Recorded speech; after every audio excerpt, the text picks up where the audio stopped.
so like no big deal or anything, but I'm pretty good at giving advice. And because of that, you know, since I'm such a nice person, I figured I would do a segment where I gave you guys advice on books in your daily life and how it's affecting you and just how to better yourselves as an individual, as a human being, as everything. Okay, it's gonna be great. Tip number 1. You know, when you're sitting out in public among human beings, you're sitting there and you're reading with your book. You're having a great time, everything's going awesome. But then someone just comes up to you, or rather in conversation, someone makes fun of you for reading. They're like, you read?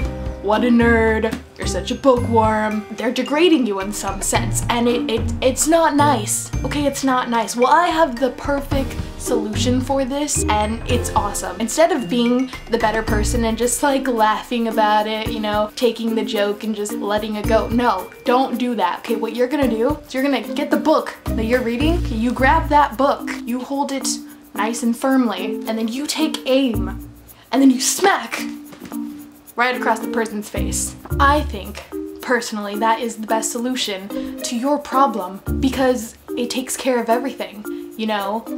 They'll never bug you ever again, and it's great. Just do it. Tip number 2. When it's late at night and you're reading and you know you need to go to bed and you're about to put that book down and say goodnight, no, don't do that. Don't do that. What you're gonna do is you're gonna stay awake. And you're gonna read another chapter because you should, okay? And then when you get to the next chapter and you're about to fall asleep, no, you keep on reading, okay? You just keep going through those chapters. Don't close your eyes, just stay awake. And you know, when you happen to hours later look outside your window and see the sun rising, no regret ever. Tip number 3. When you're lonely and you're sad and maybe you like a boy and he doesn't like you and you're kind of sad about that, you know what? Stop being sad. You stop being sad and be awesome instead. And you know how you're gonna be awesome? You're gonna compare that boy to boys from books. And let me tell you, they will never ever compare, and you will always feel so much better. And then your crush will just vanish and you will have your book boyfriends instead because they're so much better. Obviously, who needs real boys when you have fictional boys? Am I right?